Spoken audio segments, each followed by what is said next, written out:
Yes, Kenya. Tamu sana, tamu sana, tamu sana, yes, tamu sana. It's getting very interesting. Ruto is a man under siege, both at home and away. Areas that supported him in the last presidential election of 2022 are clearly rebelling against him, leaving him exposed very badly. In our earlier video, we dissected some remarks Rigathi made in Uasin Gishu, where he badly attacked KALENJIN leaders close to Ruto. And he made it very clear that these leaders close to Ruto are the ones causing trouble in his backyard of the mountain. So in a nutshell, he was just saying Ruto is the problem. And we know that the mountain gave William Ruto almost a half of the votes he got in 2022. If the mountain walks away, then it's very clear half of those who voted for William Ruto have just abandoned him. So that means he's only left with the KALENJIN Rift Valley. And that KALENJIN Rift Valley is also rebelling. Not once, not twice, but on several occasions, we've seen people from the KALENJIN nation, especially those from bandit-prone areas in Baringo, West Pokot, Elgeyo Marakwet, such areas complaining and cursing the day they woke up very early in the morning to vote for William Ruto. And now yesterday, former Nandi Hills Member of Parliament Alfred Keter was speaking in Kericho, where he badly attacked William Ruto's administration and the leaders who are supporting William Ruto. I want us to listen to Alfred Keter, for his sentiments are going to inform the basis of our analysis right now. Listen to this. Ane, ko mamache kasi, atinye kasi nebo leader of official opposition. Mamache kasi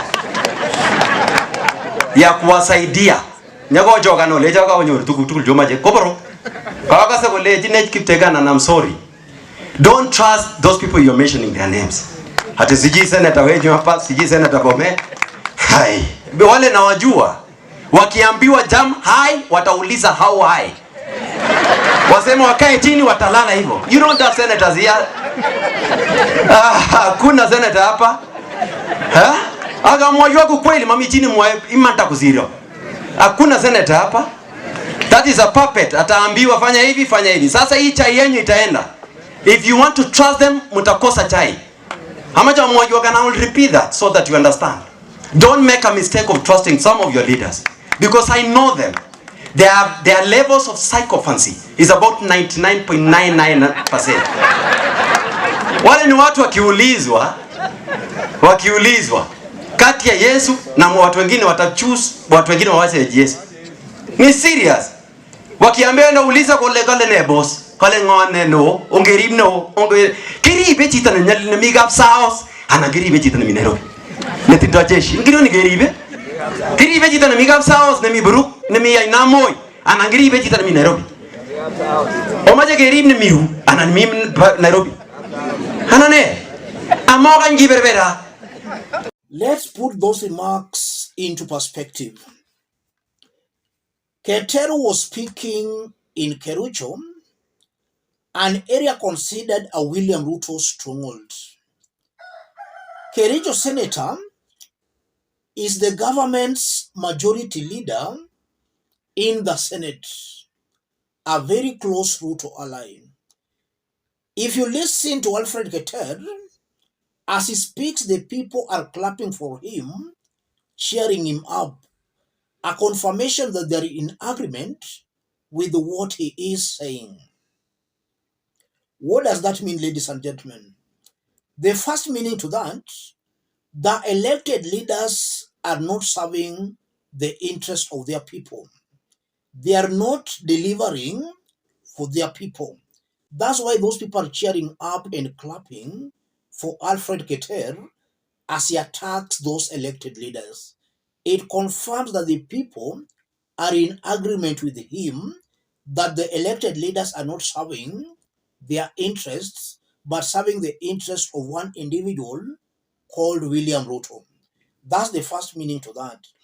And then the second meaning to that, it shows clearly that William Ruto, as the president, is also failing. Mm. He has let down those who voted for him. Mm. Instead of serving their interests, Ruto seems to be serving the interest of outsiders. And when I talk about outsiders, if you look on how William Ruto has ruled in the about 2 years he has been in power, it's very clear that his policies are pro the West, the Western superpowers, at the expense of those who voted for him. Kenyans are suffering as a result of heavy taxation by Ruto's government. Instead of William Ruto addressing the issue of heavy taxation, instead of William Ruto solving that, he's out to impose more taxes on Kenyans. And these tax policies by Ruto's government are being pushed by the West. So Ruto is serving the interest of the West and not those who voted for him. And now that the people are cheering up and clapping for Alfred Keter, that confirms William Ruto is losing support at home. And that will be very dangerous for him in the next election, in that he'll find himself in a very tight corner or in a very tight spot where he'll not be able to come out. That means William Ruto's re-election come 2027 is at stake. And Kenyans should not assume that it's business as usual. We know that William Ruto is the first Kenyan leader to win the presidential election on his first attempt. So he made history on that. He's the first Kenyan president to win an election competitively on his first attempt. And I want also belong to say that Ruto can equally make history as Kenya's first president to lose a presidential election. Just the way as he made history as being the first to be elected competitively on his first attempt, he can equally make history as the first one to lose it, becoming a one-term president. Something that comes easy actually also goes away very easily. So I'm seeing very high chances where all signs are showing if William Ruto does not change on how he does things, then it's clearly going to be a one-term president. And again, listening to Alfred Keter, Kenyans should know that any leader coming to you invoking another leader's name, and more so somebody in government, that leader, if elected, will be a sycophant. He or she will not be serving your interests, but serving the interest of the leader he or she was invoking his or her name. That's something Kenyans should actually understand. And that's why it's important when you go to elect your leaders, look at a leader's track record and look at a leader's stand. Is that leader an independent thinker? Or is he or she a sycophant? Those are things you should and must look into.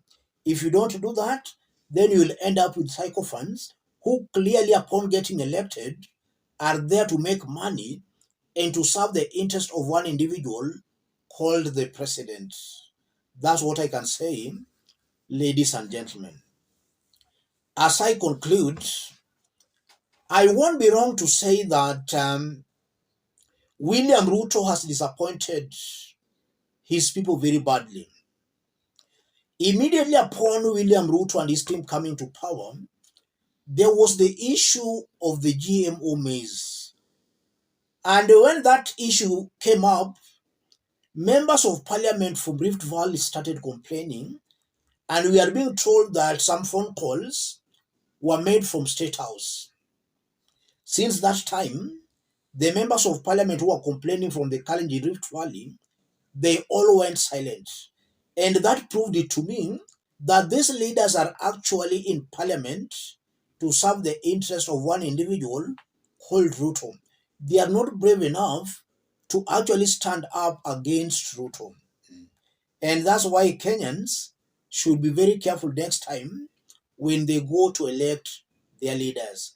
And also, in so many numerous occasions, we've seen William Ruto and his government bringing up and pushing policies that are clearly anti the people.